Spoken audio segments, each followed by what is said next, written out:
Muchas gracias a la Sociedad Micológica de Albacete por haberme traído de nuevo creo que vine hace 5 años, entonces llevaba poco tiempo dando conferencias, pero ahora llevo una amplia gala de conferencias, más de 100 conferencias en toda España, en Portugal, en Francia, en Italia. También dar las gracias a la Universidad Popular, al Ayuntamiento de Albacete y al Jardín Botánico. Bueno, hoy os voy a hablar de las setas interesantes y poco conocidas de ambientes mediterráneos del este peninsular, sobre todo en relación al cuadernillo que han sacado de setas de la Sierra de Alcaraz y de la Sierra del Segura. Y aquí os he puesto una fotografía de un encinar, de encina carrasca, de Quercus rotundifolia, y alguna foto de alguna especie de las que vayamos a ver durante la conferencia. Durante esta conferencia a mí me gusta que participéis, que si queréis hacerme alguna pregunta me la hagáis en pleno directo, que no esperéis al final a hacerme la pregunta, porque es mejor interactuar y es mucho mejor. Lo voy a dividir por hábitats. Primero voy a hablar de bosques mediterráneos de quercíneas, luego de bosques mediterráneos de pináceas. Una cosa interesante que voy a poner, que no se suele poner en ninguna charla, son los olivares. Digamos que prácticamente nadie entra a un olivar a buscar setas, porque no suele haber setas comestibles. Luego también meteré un poquito de pastizales mediterráneos, de bosques de ribera, de nebros y sabinas, que es bastante interesante, otro hábitat que casi nadie toca, y de jarales, que ya lo que estuve hablando la anterior conferencia que di hace 5 años. Así que nada, sin más, empiezo con los bosques mediterráneos de quercíneas. Pues bueno, bosques mediterráneos de quercíneas tenemos, sobre todo como plantas, tenemos la coscoja, Quercus cocífera, la encina carrasca, Quercus rotundifolia, el quejigo, Quercus faginea, el alcornoque, aunque aquí no hay, pero sí que por ejemplo hay en la Sierra de Espadán en Castellón, o en el Parque Natural de los Alcornocales en Andalucía. Y el melojo, Quercus pyrenaica. Ya os voy a poner pues una serie de especies que he decidido yo poner de interesantes. Bueno, el primero, un Cortinarius, el Calonarius splendificus, es un Cortinarius precioso, pero que seguramente vaya a formar parte de la lista roja de España, que van a ser unas 100 especies, y es una especie que será asociada a encinares de naturaleza básica y que sale al lado de mi casa en Cuenca. O sea, a 1 kilómetro andando desde mi casa nos aparece esta especie, que va a formar parte de la futura lista roja de España que se está haciendo en estos momentos. Se caracteriza porque tiene un tamaño de 10 a 15 centímetros de diámetro, de 10 a 15 centímetros de diámetro, con un color rosa púrpura, que contrasta mucho con las láminas amarillentas y la carne al corte muy amarilla, gran tamaño, y es una especie que es sospechosa de toxicidad. Como digo, asociada a encinares calcícolas básicos durante el otoño y a veces principios del invierno. Este incluso estaba en fechas cercanas a la Navidad. No sé si lo habéis visto por aquí en Albacete. Bueno, Cantarellus alborufescens es un Cantarellus, un rebozuelo, que se caracteriza porque el himenio, como todos los rebozuelos, en vez de láminas, tiene pliegues. Y en este caso, este rebozuelo sale asociado a encinares calcícolas, es decir, básicos. Y se caracteriza porque, si os fijáis, tiene mucha tendencia a oxidarse de color amarillo rojizo, sobre todo a la manipulación en los pies y en el sombrero. Y de joven tiene una pruina rosa lilacina. Por eso en algunas publicaciones lo veréis como Cantarellus lilacinoprinatus, por ejemplo. Es una especie comestible de menos valor que Cantarellus cibarius o Cantarellus pallens, porque enseguida se oxida y se descompone. No sé si la habéis visto por Albacete. Hymenogaster rufus, un hymenogaster, una especie de hipogeo, de un hongo que crece bajo tierra, bastante interesante porque forma parte de las especies que se denominan, mal dicho, contaminantes en truficultura. Aparece como contaminante en las plantaciones de trufa negra de Tuber melanosporum. O sea, es una especie asociada sobre todo a encinares basófilos, que es donde crece la Tuber melanosporum, y compite con ella. Este Hymenogaster se caracteriza porque presenta limenio de color amarillento que a la manipulación toma esas coloraciones rojizas y que luego se vuelve negruzca. La greba es esponjosa, llena de muchas celdillas, células, como si fuera una especie de rizopogón que conocéis prácticamente todos, solo que este crece más hipogeo y se mancha de rojo. Fructifica durante el invierno al mismo tiempo que Tuber melanosporum. Es fácil que cuando estemos en una plantación los perros, además de Tuber melanosporum, pues nos saquen otras especies que consideran contaminantes, que puede ser esta, por ejemplo. Pisolitus arenarius. Pisolitus arenarius, una especie poco conocida que ha sido interpretada con varios nombres a lo largo de la historia. Se conoció primero como calongei, algunos le llamaron calongei, mal dicho. También la llamaron arrizus, también mal dicho. Y Pisolitus arenarius es una especie de suelos ácidos asociada a planifolios en suelos ácidos, sobre todo encinares, a veces en jarales, que se caracteriza porque presenta el peridio y todo el carpóforo de color amarillo, y sobre todo el micelio, y prácticamente no tiene pseudostípite, prácticamente no tiene pie. Y es el típico que veis en suelos ácidos, ¿vale? Y no comestible, aunque en alta cocina se utiliza para, a veces se seca y se muele y se saca una especie de polvo marrón que se utiliza para hacer arroz dorado y arroz negro, cosa que yo no recomiendo porque las esporas son bastante indigestas. No sé, ¿tenéis alguna pregunta de alguna cosa? ¿Qué se diferencia del calongei? El calongei, Pisolitus calongei, de hecho yo los confundía, la vez que vinimos con las setas de los jarales, y casi todo el mundo los confundíamos. Pisolitus calongei es de color negro, tipo Boletus aerius, del color del Boletus aerius, y sale asociado a jaras, y es mucho más termófilo. También podría aparecer, no sé si lo he puesto, también podría aparecer una conferencia de hongos mediterráneos, pero es más raro en el este peninsular, el calongei. Como digo, negro, con el mismo aspecto, con el pseudostípite también muy pequeño y muy negro, y además es probablemente el verdadero nombre sería casi seguro Pisolitus tintorius. Lo que pasa que todavía no ha sido hecha la recombinación al calongei. Entonces, si se puso por el recuerdo que fue presidente de la Sociedad Oncológica de Madrid y se vuelve a Tintorius, sí, queda sinónimo. Queda sinónimo. Claro, al final hay un portugués que es amigo mío, Vasco Fachada, que está estudiando todos los Pisolitus, y pues al parecer el Pisolitus tintorius se describió en un jaral y se piensa que es el Pisolitus calongei. Además tiene bastante sentido porque es el que más, digamos, más tinta negra sale cuando se toca.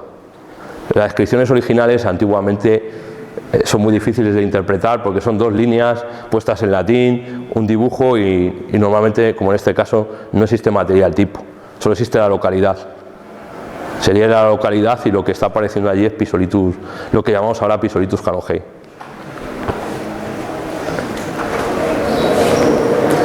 Bueno, este me gusta mucho, lo he puesto en el Congreso Europeo de Micología como un boletal raro, aunque hay que decir que en Cuenca y en Albacete es un boletal bastante frecuente. Seguro que muchos lo veis. Ese es Suillelus contus. Suillelus contus, que aparece sobre todo finales de verano, principios de otoño, con las primeras lluvias de verano, y seca sobre todo en encinares y quejigares básicos, pero en alguna pequeña zona que haya un poco de descalcificación, es decir, no básicos puros. Presenta la cutícula generalmente de colores rosáceos, los poros son amarillo anaranjados y que se manchan de azul al tacto, a la manipulación. Y luego la característica más diagnóstica es que presenta el pie de color amarillo con un pequeño retículo muy poco marcado en la parte superior. y luego granuloso hacia la base. Luego también al corte presenta azulea bastante y se vuelve rojizo en la base, que es bastante apuntada, la base, un poquito incluso radicante. Es una especie que además, como todo el género Suilelus, es tóxica. Como digo, bastante frecuente, a pesar de que en el resto de España es rara.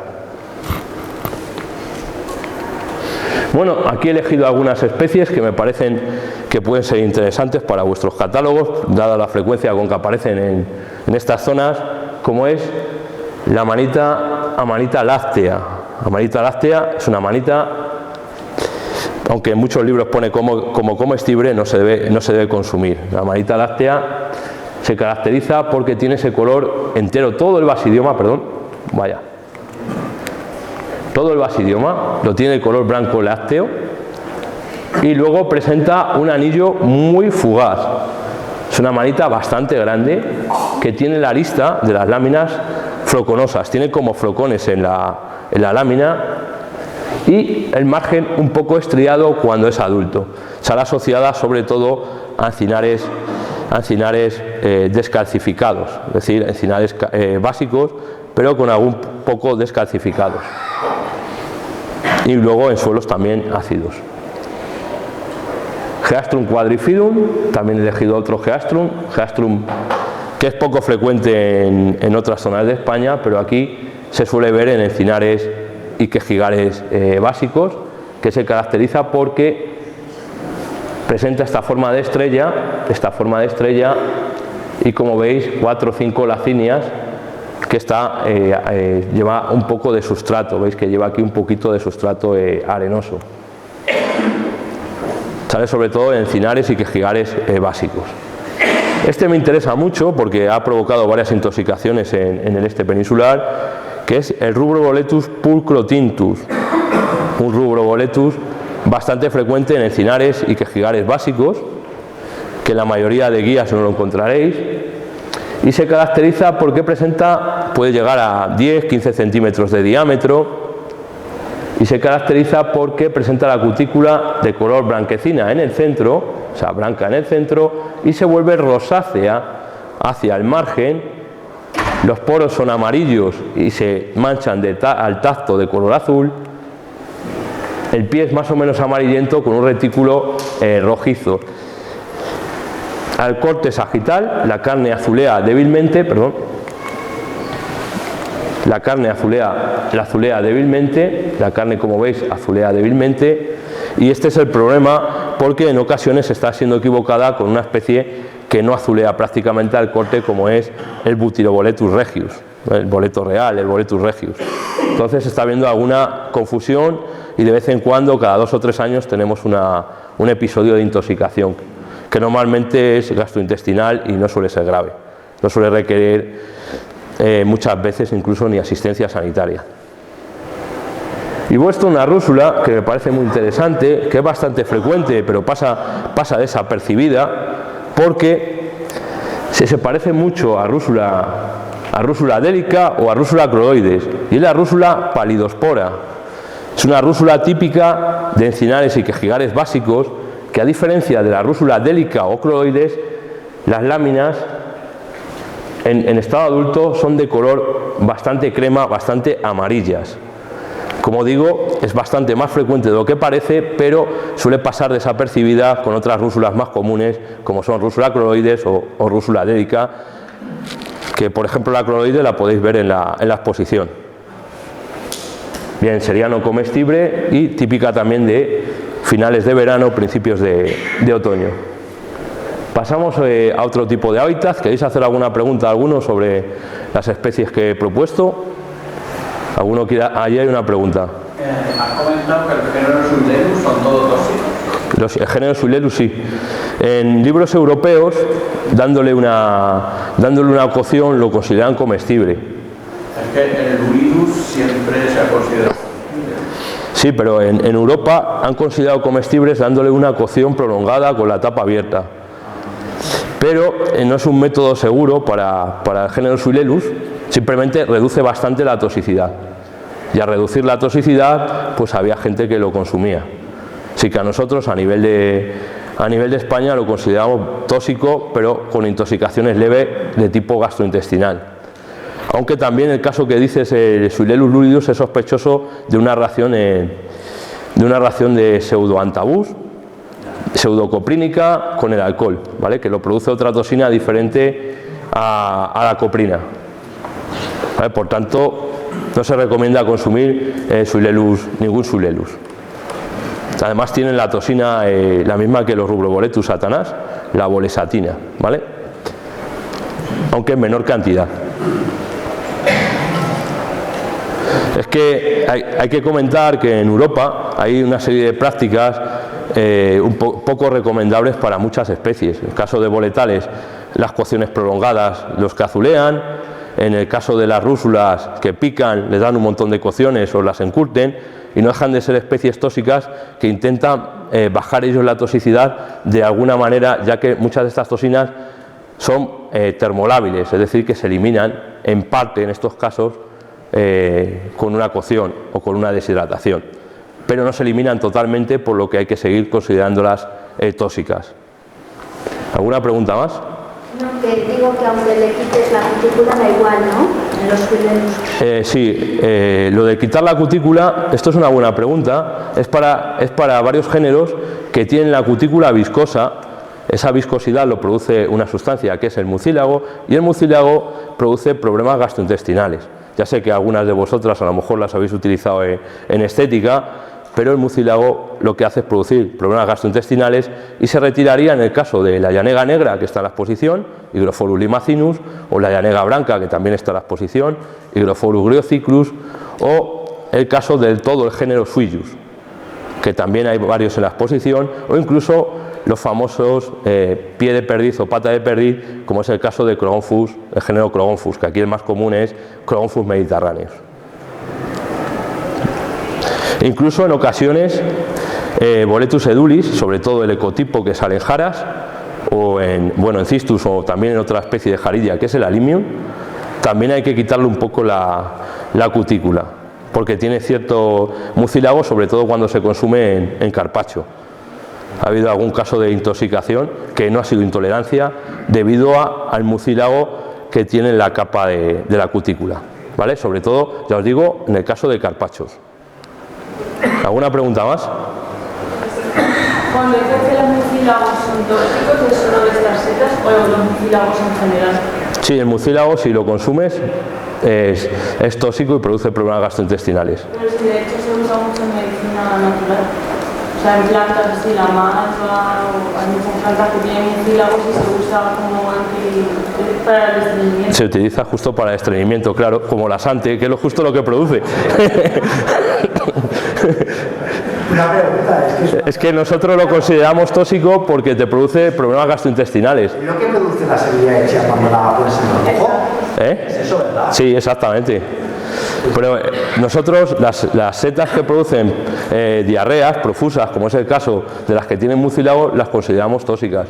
Claro que en el caso de una persona que necesite y que tenga estreñimiento, pues se podría utilizar también como medicina natural. Aunque yo siempre digo que en el caso de las setas que están poco testadas, yo no jugaría, utilizaría algún medicamento que estuviera más testado. No siendo que la diarrea se nos pase un poco de... se nos pase de madre. ¿Alguna pregunta más o continúo? Siempre se ha comentado que las setas son de por sí indigestas, ¿no? A la hora de comer, sea la que sea. Voy a dejar esta la última y luego continúo, y si queréis, porque si no se nos va. Diga. Sí, que bueno, que se ha comentado siempre que las setas, como las que comas, son indigestas de por sí ya.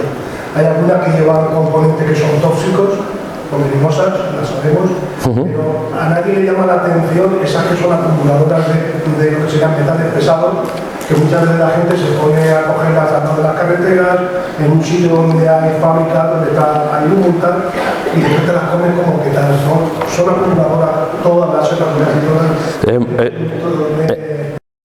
Es muy interesante la pregunta, porque hasta hace poco se pensaba que las setas eran esponjas y absorbían todo lo que tenían en el medio. Cosa que os digo, bueno, vosotros me decís, ¿eso es verdad o es mentira?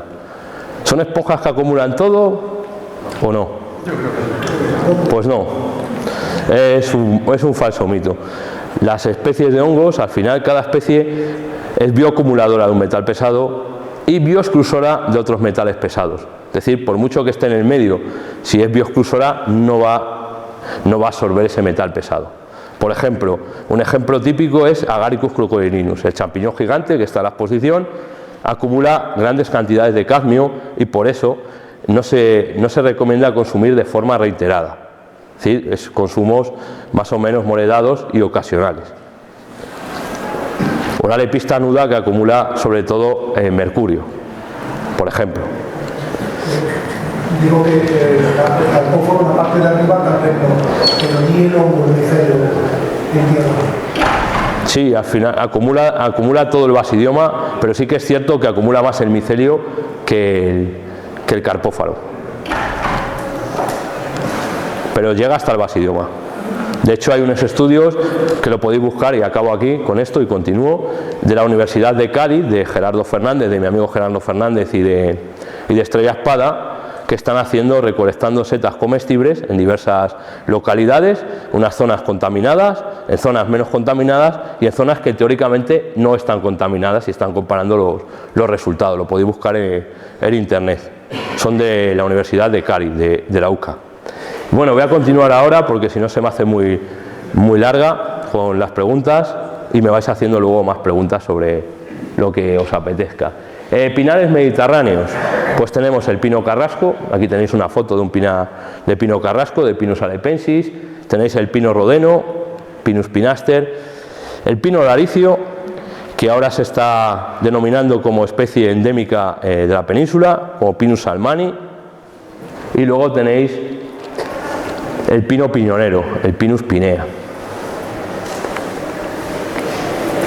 Bueno, esto es una especie bastante frecuente tanto en la serranía de Cuenca como en Albacete, en algunas zonas de Albacete, que es la Hipotarceta insigni, que es un ascomicete que tiene esta forma peculiar, en forma de como si fuera una copa, un plato de color blanquecino. Y se ha asociado sobre todo a pinares mediterráneos en suelos básicos, tanto en pinar albar, de Pinus silvestris, como en el caso de pinos laricios, el Pinus salmani. Está en la propuesta de la lista roja mundial y, como digo, tenéis la suerte de que es relativamente frecuente tanto en la serranía de Cuenca como en algunas zonas de Albacete. Y sale en primavera. Bueno, esta especie me la habéis preguntado bastantes. Es una manita bastante frecuente en pinares, sobre todo de pino rodeno, o sea, de Pinus pinaster, y en pino carrasco, en Pinus alepensis, en suelos arenosos, que se pensaba que solo aparecía en las dunas litorales, cuando realmente se encuentra tanto en la provincia de Cuenca como, por ejemplo, estas que son de la provincia de Castellón.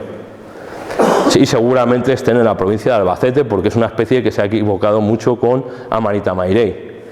¿Cuáles son las diferencias con otras amanitas grises? Me habéis preguntado. Pues la diferencia fundamental es que la volva, en algunos ejemplares, tiene como una doble volva, ¿veis? Parece aquí un saquito y luego hace como otro saquito.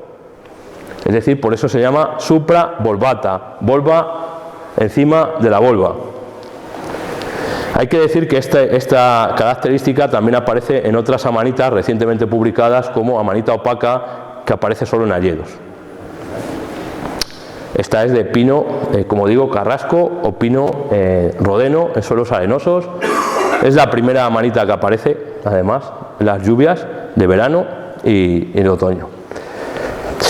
Comestible sin valor culinario. Es decir, hay gente que la consume previa cocción, pero yo soy partidario de que estas setas no se consuman.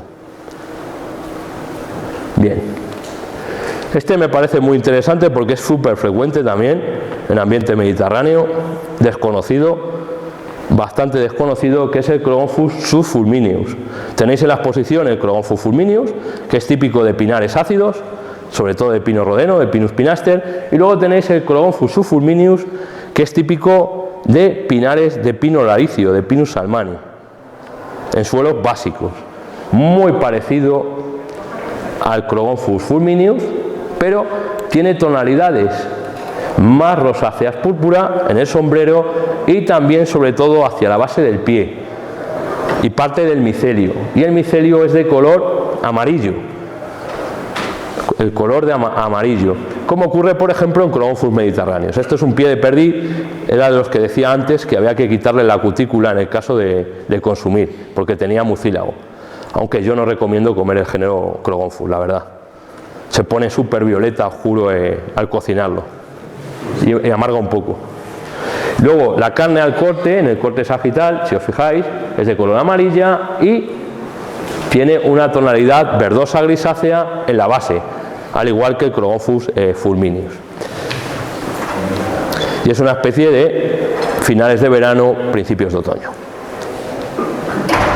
No sé si tenéis alguna pregunta sobre este, porque no hay prácticamente ninguna publicación y es súper frecuente. Creo que la primera cita para España es del Pirineo de Lleida, cuando tanto la Serranía de Cuenca como en Teruel es de lo más frecuente. Bueno, esta la pongo siempre, Cleistocibe carneogrisea.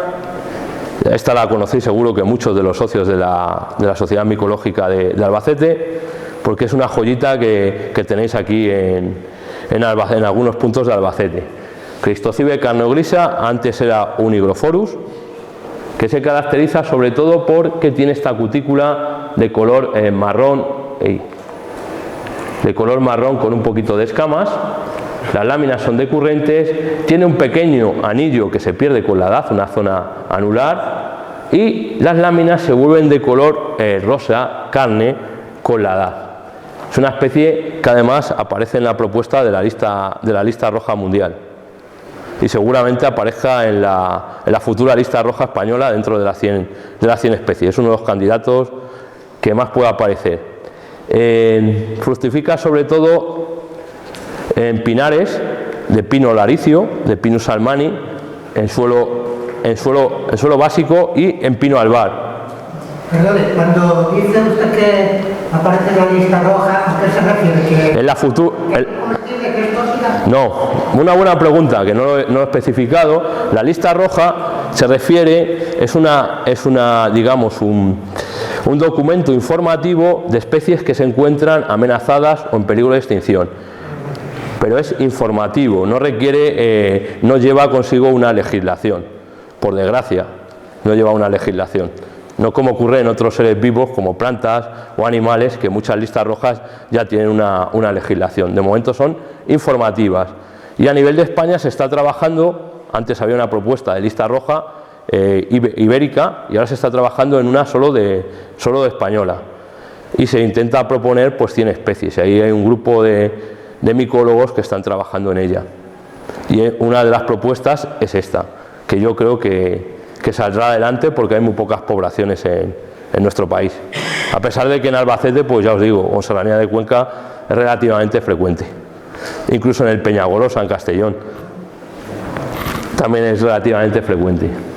No comestible. Bueno, este está en la exposición, el Tricoloma viridilutescens. Este tengo la anécdota de que muchas veces a recolectores profesionales le hemos encontrado en las cajas equivocado con Tricoloma portentosum. Si conocéis la capuchina, es una especie que no es comestible, que es amarga y que no produce ninguna intoxicación, pero te estropea el plato. Imaginaros que estás comiendo y de repente viene un amargor fuerte ahí al consumirlo. Es el antiguo Tricoloma seiustium, variedad coniferarum. Está en la exposición también. Tricoloma viridilutescens se caracteriza porque presenta la cutícula grisácea con tonos amarillo verdosos.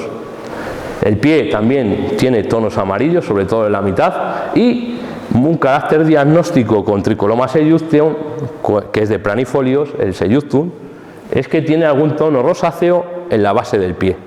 ¿Vale? Lo podéis comprobar en la exposición que está allí presente. Las láminas son escotadas, como todo el género Tricoloma, y de color blanco. Aparece en el otoño y finales de otoño, principios de invierno, asociado a pinares, tanto pinares albares de Pinus silvestris como pinares de pino laricio, de Pinus salmani, en suelos generalmente básicos.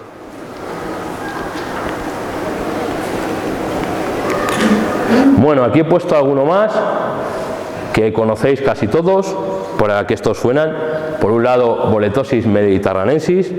Boletosis mediterranensis es una especie de, digamos, que presenta, es de gran tamaño, de 10 a 15 centímetros, cuya carácter diagnóstico es que cuando se echa potasa en los poros o en el pie, se pone de color verde, a diferencia de otras especies como Boletosis grisea, que es más atlántica, más eurosiberiana y no cambia de color con la potasa.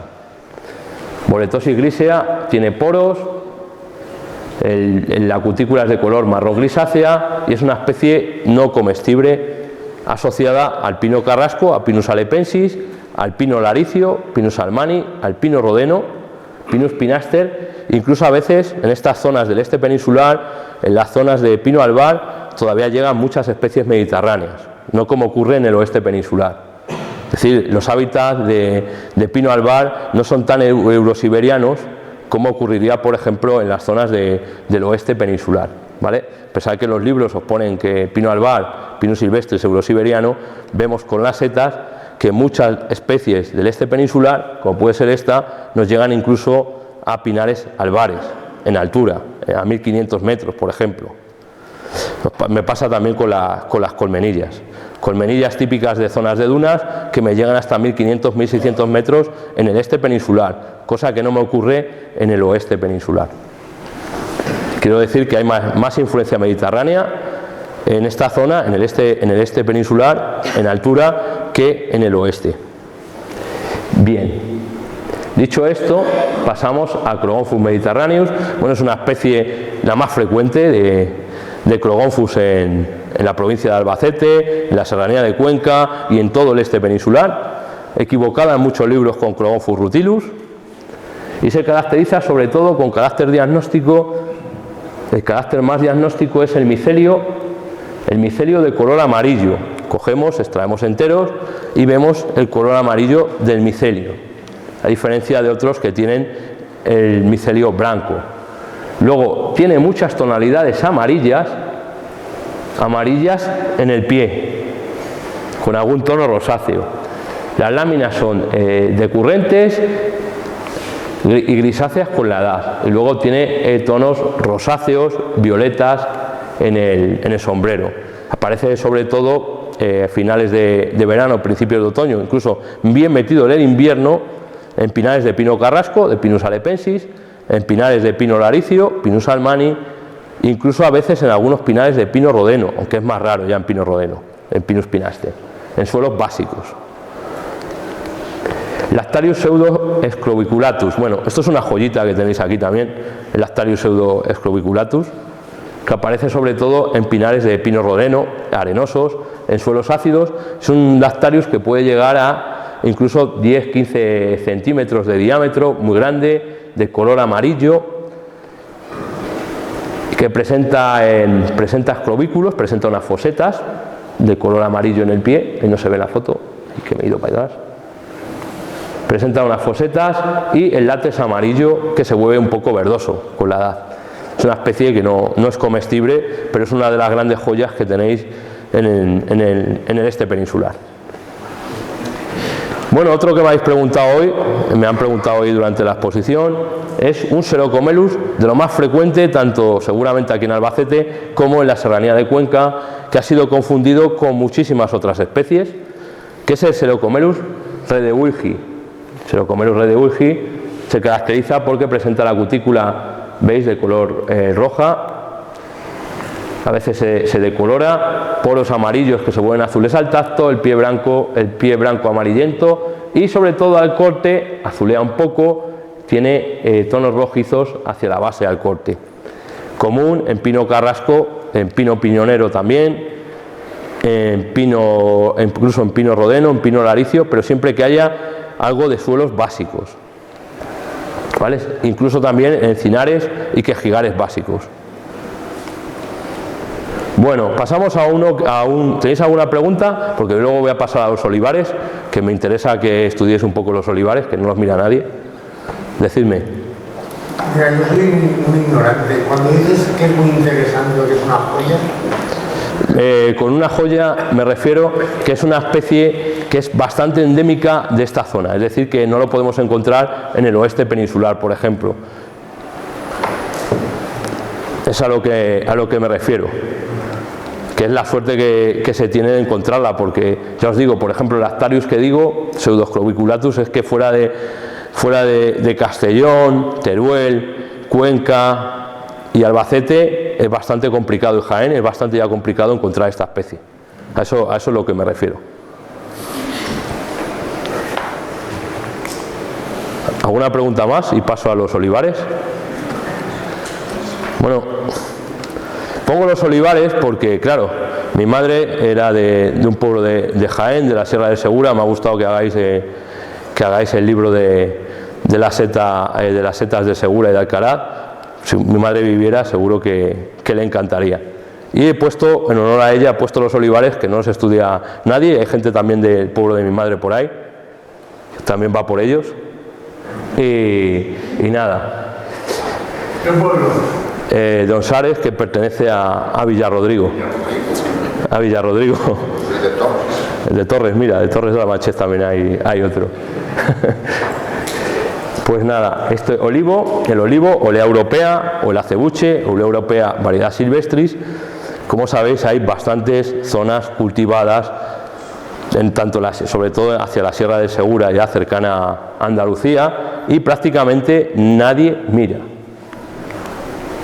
Empezamos con una especie muy rara, con un nombre raro, Silaria putaminum. Silaria putaminum es un ascomicete que fructifica, que no aparece incluso ni en el Index Fungorum, ni en la base de datos fúngicas, por lo tanto es una especie muy rara, que sale asociada a los huesos de las aceitunas, ¿vale? ¿Veis? Es como un cuernecillo negro con las puntas blancas que sale asociada, como digo, a los huesos de aceituna en momentos que hay mucha humedad, sobre todo otoño, invierno, que seguramente estará en Albacete. Yo no la he visto, pero tiene que estar. Bueno, aquí he puesto un Tulostoma cretaceum, afina cretaceum según las publicaciones de las revisiones del género Tulostoma, que como veis es como si tuviéramos un pedo de lobo con un pie, que le hubieran puesto un pie fibroso. Su característica principal es que presenta el peristoma, que es este agujerito de aquí, lo tiene fimbriado y luego tiene un rizoide muy marcado. Aparece tanto en olivares como en pinares mediterráneos. De hecho, por ejemplo, un pinar mediterráneo donde es muy frecuente, en los pinos rodenos de Motilla del Palancar, por ejemplo en Cuenca, la especie más frecuente allí, y en los olivares estos de la Sierra de Espadán, en Castellón, proceden estos. Así que probablemente por cercanía debe estar también en la provincia de Albacete. Sería una especie interesante a buscar. Como digo, tiene un rizoide bastante marcado. Ahí se ve en la fotografía, aquí. Fructifica, pues prácticamente se ve durante todo el año, sobre todo en invierno, otoño-invierno, que es cuando se ve en su máximo apogeo, no comestible. Bueno, vamos al género Geastrum, una estrella de tierra bastante rara y asociada sobre todo a zonas con olivares, cultivos de olivos. Es el Geastrum smardae. Geastrum smardae, que seguramente nadie lo habrá oído. En el pasado Congreso Europeo puse 260 especies y esta fue una de las especies que no conocía ni el tato. Geastrum smardae se caracteriza porque es una estrella de tierra de pequeño tamaño, no alcanza 1 o 2 centímetros de diámetro, tiene el peristoma, lo veis aquí, el peristoma bien delimitado, ¿veis? Está bien delimitado y surcado. Y como digo, se han asociado sobre todo a olivares que no están labrados, de estos que están un poco más abandonados. Sería interesante que la buscarais en Albacete. Y ahora viene la joya, me parece que viene la joya de la corona de los olivares. Creo que viene la joya de la corona. Me parece que viene aquí. Sí, claro. Una de las especies más frecuentes en olivares, que ha sido publicada hace 4 o 5 años como nueva para España, y es que está prácticamente en todos los olivares que miro, y que es la Liocibe sulcata. Liocibe sulcata fue la bomba del Congreso Europeo, se volvieron locos a hacerle fotos a esto, y sale en restos de madera muerta de olivo, es decir, donde echan los restos de poda de los olivos en los cultivos. Si vais en otoño o en invierno, cuando hay mucha humedad, es posible que deis con esta pequeña especie que no llega a 1 o 2 centímetros de diámetro. Se parece mucho a un Crenipelis, si alguno conoce el género Crenipelis, pero fijaros que tiene el margen bastante surcado y un poquito apendiculado. Es una especie muy bonita, la verdad, pero no comestible. Rara, no comestible, y buscarla por favor, que esta tiene que estar. Yo no la he visto en la provincia de Albacete, pero vamos, cada vez que mido un olivar. Bueno, he puesto alguna más. Esta no es tan rara, Cryptomarasmius corvariensis. Este es un marasmius pequeño que no llega a 1 centímetro de diámetro, que sale en todas las hojas de olivo. O sea, cuando hay mucha humedad, en las hojas de olivo os aparece esta especie. También os puede aparecer en otras oleáceas, como por ejemplo en el aligustre de los jardines o en los fresnos. Esta Hygrocybe que he puesto aquí es la Hygrocybe spadicea, otra que va a aparecer en la posible lista roja, también asociada a zonas donde hay olivares, en la zona cuando no está tratado, es decir, no ha sido labrado ni tratado con ningún, tampoco no comestible. Luego he puesto otras comicete, y luego una especie que es muy frecuente, como es la Silaria sicula. Silaria sicula es una especie de pelo negro que crece en las hojas de olivo, y esta es súper frecuente, esta sí que la tenéis que tener en Albacete.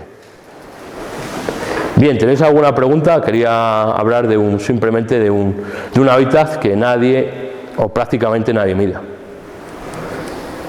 La única seta que suele conocer la gente es la seta de olivo, que es tóxica, que es Omphalotus olearius.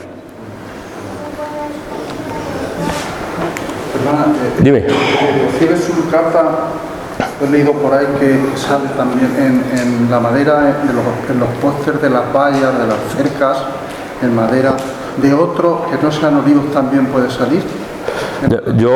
Todas las citas que hemos encontrado siempre es madera de olivo o madera de olivo que han puesto para algo. Sí, yo hablo los postes estos de vallas, de cercas, en madera así ya envejecida y tal, sale la Liocibe. Entonces, ¿es que esos postes son de olivo o...? Tienen que ser de olivo. De hecho, es que salen en las cortas de las podas, los restos de poda de olivo, que dejan, es donde aparece. O sea, levantáis y ahí, si dais con ellas, es bastante frecuente. Eso sí, es localizada. O sea, no es la típica frecuente en una zona, hay que buscar bastante. No es como el Marasmius corvariensis, Cryptomarasmius corvariensis, que levantas unas cuantas hojas y si hay humedad aparece. Pues sería interesante que la pusierais, la encontráis para el catálogo.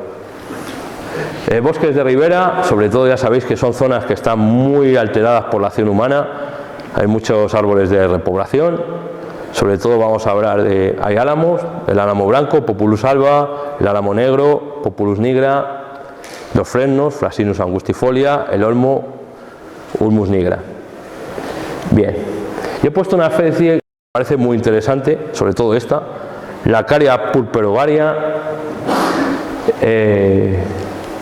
Es una especie que muchos libros solo pone que sale en abedules, pero que en la zona mediterránea aparece en muchas zonas de inundación, en las zonas aluviales, de chopos, y que normalmente le ponen otro nombre. Como pasa con el género Lacaria, todas las llaman lacarias o bicolor, y esta se caracteriza por ese color púrpura.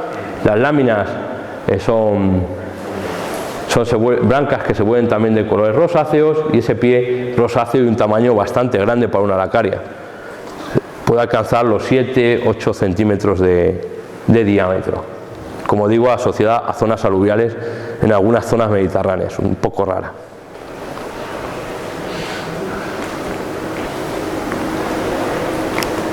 Y luego he puesto aquí varias especies de ribera, Coprinosis strossmayeri. Este se reconoce muy bien si los traemos entero. Tiene unos rizoides, una amplia red de rizoides, pero casi más grande que el propio carpóforo, de color naranja.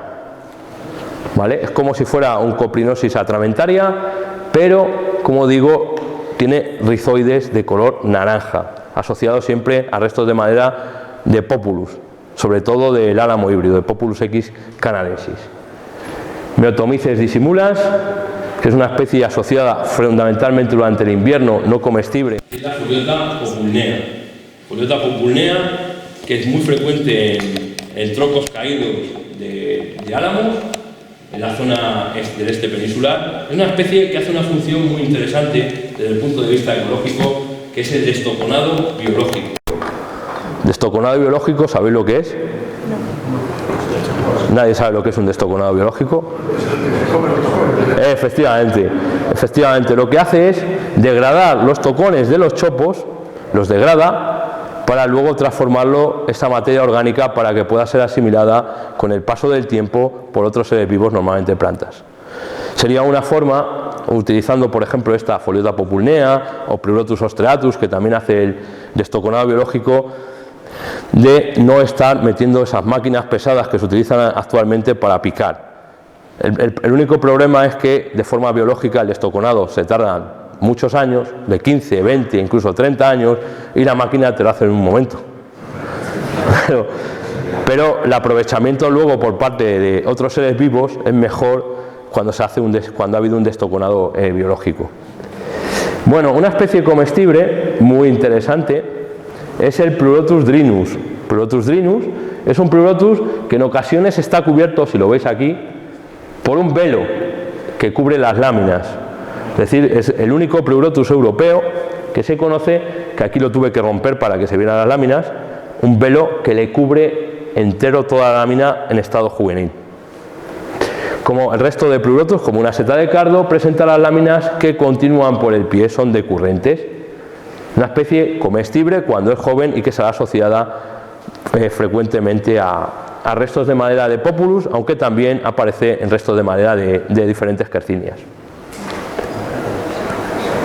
Hay otra especie que es americana, que es el Pleurotus calistratus, que también tiene velo, pero yo solo la he visto en parques y jardines, en árboles exóticos. ¿Tenéis alguna pregunta de esto? No. Vale. Pastizales, praderas y criados herbosos. He puesto un pastizal lleno de amapolas, de papaver roeas. Bueno, una especie muy rara que nos llevó años saber lo que era, es el Hydropus paradosus.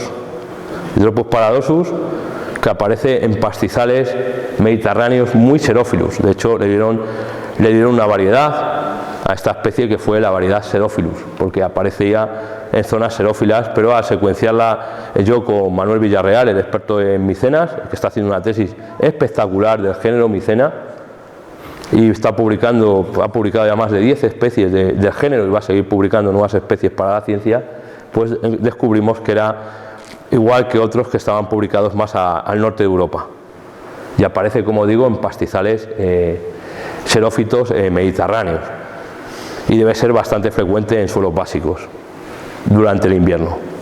Pequeño tamaño, 2-3 centímetros de diámetro, tiene un cierto aspecto de melanoleuca, recuerda a una melanoleuca en pequeño.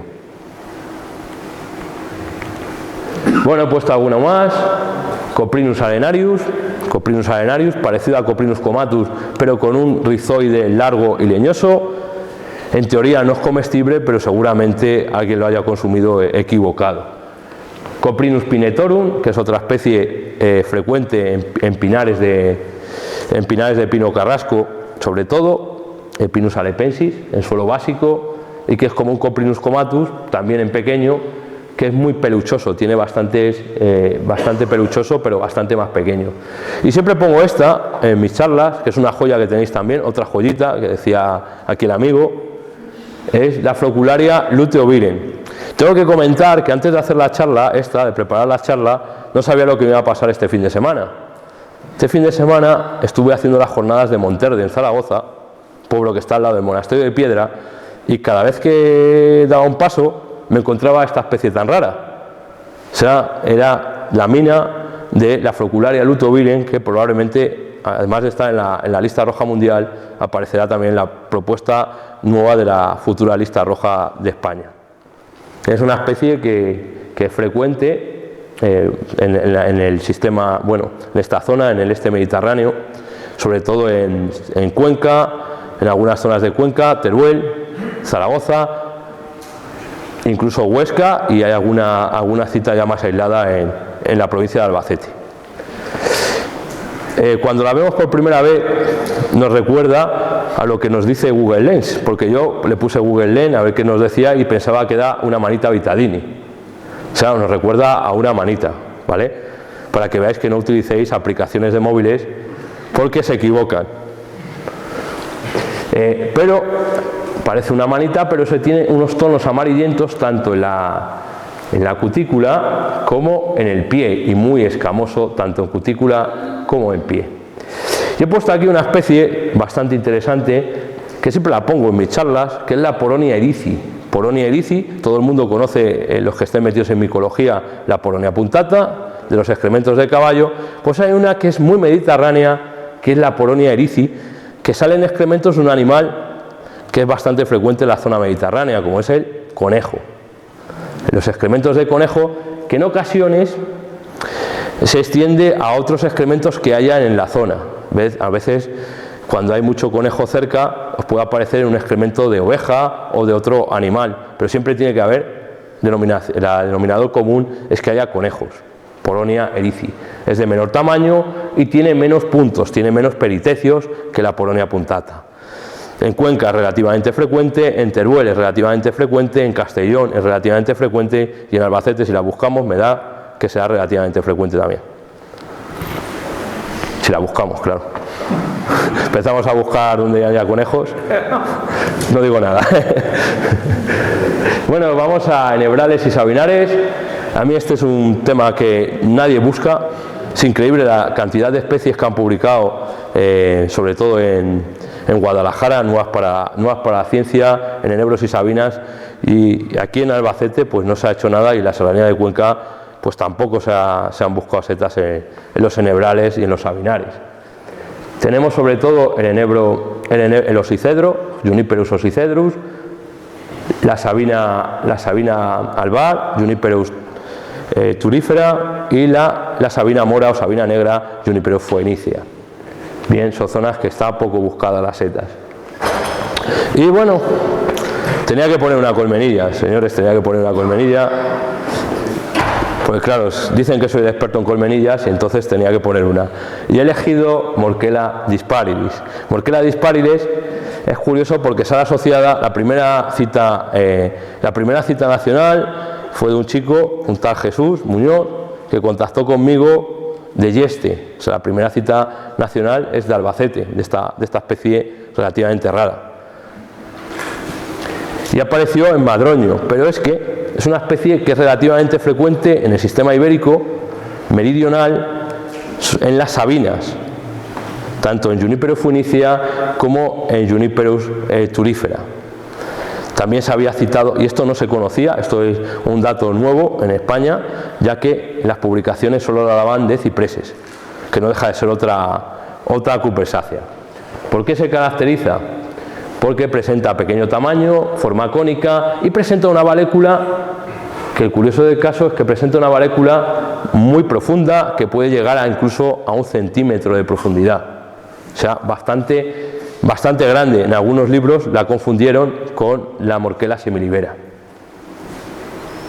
Las costillas son anchas, planas y ennegrecen con la edad. Comestible previo doble tratamiento como cualquier otra colmenilla, aunque dado su pequeño tamaño, pues prácticamente no vas a sacar ni un bocado.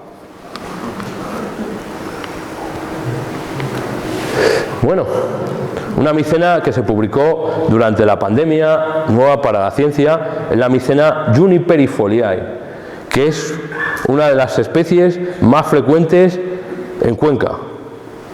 No sabéis la barbaridad de Mycena juniperifoliae que os encontráis si movéis las acículas de Juniperus phoenicia o de Turífera, cuando están muy húmedas después de la lluvia. Es una pequeña micena inferior a medio centímetro de diámetro, de color blanco con tonos amarillentos. Cuidado no confundirla con Mimicena crispula, que también aparece en este tipo de ecologías. Fijaros qué poco estudiado están las sabinas. No comestible. Bueno, y aquí he puesto algunas que sí que conocéis, que son muy frecuentes ya, como es el caso de Chlorocipha lutipes, que es una escomicete que parece una punta, un clavo, pero de color amarillo, y que se le ha asociado a acículas de cupresáceas. Lencitosis oxycedric, que aparecerá probablemente en la lista roja, a pesar de que aquí es bastante frecuente. Aparece en los troncos de sabinas y de enebros viejos. Luego tenéis Pseudopitiela minúscula, que es como una, si conocéis la Sarcosifa cocinea, pues como una sarcosifa pero en pequeño, es decir, que presenta forma de copa, de color naranja y el pie blanco, inferior a 4 milímetros. Y luego una muy parecida, que también sale en acículas tanto de cipreses como sabinas y enebros, es la Pitia cupresina. Es de color naranja en forma de disco y siempre tiene algún resto de micelio en la unión al sustrato. Bueno, son estas todas no comestibles y sobre todo aparecen, sobre todo estas tres, la Chlorocipha, la Pseudopitiela y la Pitia, en momentos de máxima humedad, que en las zonas mediterráneas suele ser el invierno, cuando más llueve y más humedad hay en el campo. Y la otra aparece durante prácticamente todo el año, la Lencitosis oxycedric. Jarales, bueno, pues aquí he puesto una foto de la jara pringosa, de Fistula danifer, ya sabré en la conferencia que di creo que fueron hace 5 años, me parece, sobre algunas setas de jarales, y voy a poner una que no recuerdo si puse, que es la Coiromyces magnusi, una seta típica de finales de finales de invierno, principios de primavera, que será asociada a la jara pringosa y que es fácil de recolectar porque se ve mucho el bulto al lado de la jara, sobre todo en suelos, y esto es lo importante, suelos arcillosos, en zona de suelos que son arcillosos. Es una especie como si fuera una trufa, hipogea, semihipogea, y que presenta muchos lóbulos, ¿veis? Muchos lóbulos, muy lobulada, con alguna mancha rojiza, y luego tiene la greba con venas bastante meandriformes. Eso significa que tienen como curvas. Una especie comestible, aunque yo la he consumido y la verdad es que no me dice nada. Os lo digo como lo siento. No me acaba de parecer gran cosa, a pesar de que en algunas zonas del sur de España pues alcanza precios muy interesantes, a pesar de que no está en la lista de comercialización en el decreto. Pero localmente es abundante en algunas zonas y la consumen, pero yo creo que es más tradición que lo que aporta ella misma, o yo que no la sé preparar, puede ser también. A lo mejor es que yo no sé prepararla y hay alguna manera de sacarle rendimiento. Bueno, mira, sí lo he puesto, no sé cómo se llamaba este señor, Silvino, sí lo he puesto, mira, he puesto el auténtico Physolithus calongei. No me acordaba si lo había puesto porque estuve dudando. Physolithus calongei, como te comentaba, es de color negro, ¿ves? Negro tipo Boletus aereus. Es de un aspecto más turbinado, es decir, más aplastado normalmente, y sale asociado a jaras. Aunque, como dije anteriormente, el Arenarius, que es de color amarillo, también sale asociado a veces a jaras. Este suele aparecer en ambientes mediterráneos, sobre todo cuando más aparece es en invierno e incluso en primavera, cuando se encuentra en mayor apogeo y está más bonito para hacer la foto. De hecho, esta foto es no sé si es de abril o por ahí, de este Physolithus calongei. Veis, muy negro, y es que probablemente sea el Physolithus tintorius que nos hablaba tanto la literatura antigua. Otro que se utiliza, como digo, han utilizado antiguamente para tinciones y que en gastronomía lo están utilizando, pues, para mí de forma errónea, ya cuando dé los cursos para los cocineros, para mí de forma errónea, porque utilizar esporas para teñir de forma para comer es un problema, porque las esporas son indigestas. Pero bueno, ellos sabrán.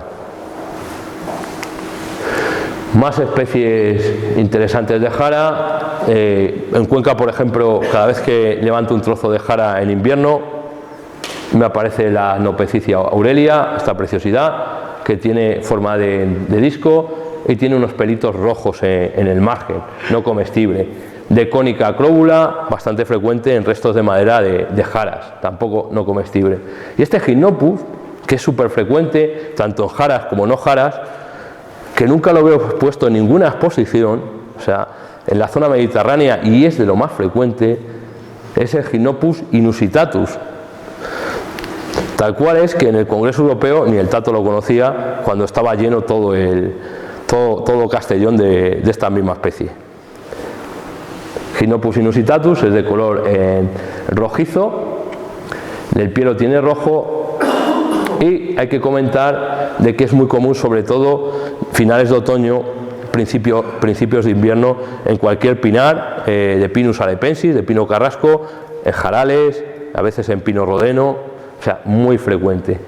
Tremera dactilobasidia, que será asociada es un micoparásito de otro hongo, que es una Bulliminia macrospora, que sale asociada a jaras, que es un hongo blanco. No todas las tremelas que salen en jaras son dactilobasidia. En ocasiones nos encontramos Tremera mesenterica y Namateria aurantia. ¿Vale? Lo comento porque en muchas conferencias, cuando hemos hablado de setas de jaras, me dicen, ¿el hábitat es exclusivo? No, porque depende del hongo que parasiten. Si hay un Sterium en la jara, pues nos aparece Tremera mesenterica. O si hay no me sale ahora, una peniófora, sería, lo he dicho al revés. Si hay una peniófora sería Tremera mesenterica, y si hay un Sterium hirsutum sería Namateria aurantia.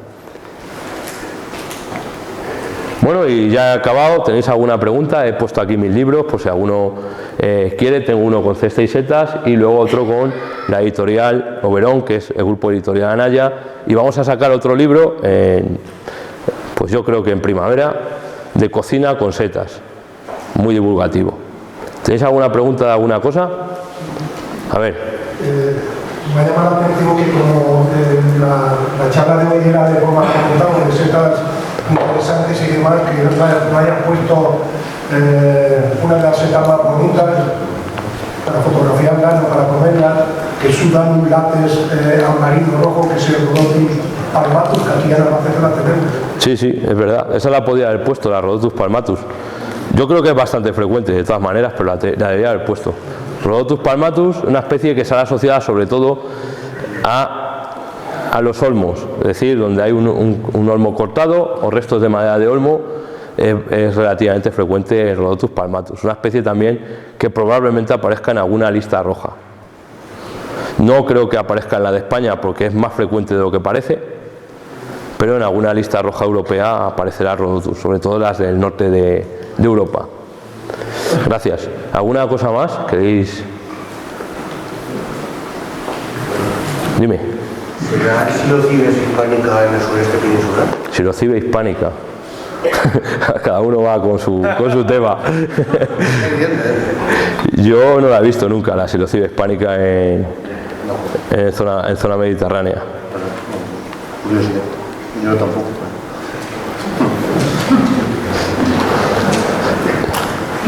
De hecho, no recomiendo el consumo nunca de especies que tengan efectos alucinógenos.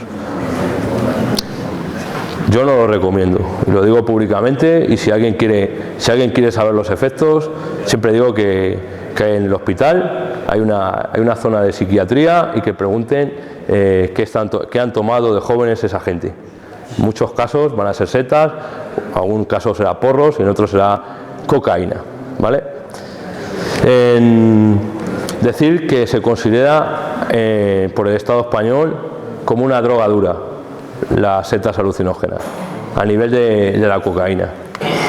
Sí es verdad que no es tan grave su consumo, pero es lo que considera el sistema legislativo. Dime. Ya, sobre eso la verdad es que no está bien clasificado porque la psilocibina no es tóxica a ninguna concentración que sea testado. Y está mal catalogado y eso viene por un acta que se hizo en Estados Unidos. La psilocibina de los hongos psilocides. ¿Estás hablando de eso? Sí, de psilocibina. Y luego de su derivado, la psilocina. Realmente no desencadena ningún brote psicótico, sino que es una confusión que se tiene en el sistema psiquiátrico. Ya. Ya te digo yo que sí. Sí. Es que ahora se está limpiando mucho la imagen porque se quiere meter en el sistema sanitario. Y entonces lo que se está es limpiando de la imagen de una seta tóxica para que luego en dosis terapéuticas se quiere utilizar en algunos países europeos para enfermedades como la depresión, ¿vale? Entonces, como se quiere introducir en el sistema sanitario, pues tienen que limpiar un poco la imagen y sacar artículos que no sean tan dramáticos para que la gente luego, si se lo receta un médico, pues la consuman. De hecho, todavía no está testado del todo. En los ensayos clínicos de psilocibina se ha observado que aumentan las conexiones neuronales, pero no se ha visto qué efectos secundarios puede tener y a qué dosis. Y repito, una cosa diferente es la dosis terapéutica, que es controlada, y otra cosa es una dosis recreativa de una persona que quiere tener un viaje por una seta, que eso no está controlado. Y hay que comentar otra cosa, que es que, fijaros, el peligro que tiene el consumo de setas alucinógenas es que las concentraciones de principios activos o de toxinas son diferentes en cada ejemplar. Es decir, que ni siquiera vas a controlar la dosis, es imposible, sin hacer una cromatografía. Porque este ejemplar que está aquí puede tener una dosis, pero este ejemplar que está aquí puede tener otra diferente. Por tanto, desde aquí, os lo digo en serio, no toméis de forma recreativa los hongos alucinógenos por mucho que esté de moda entre algunos jóvenes. Otra cosa es luego que en el sistema sanitario pues se utilice con otros fines y en dosis controladas. Eso ya es otra cosa que se verá con el tiempo.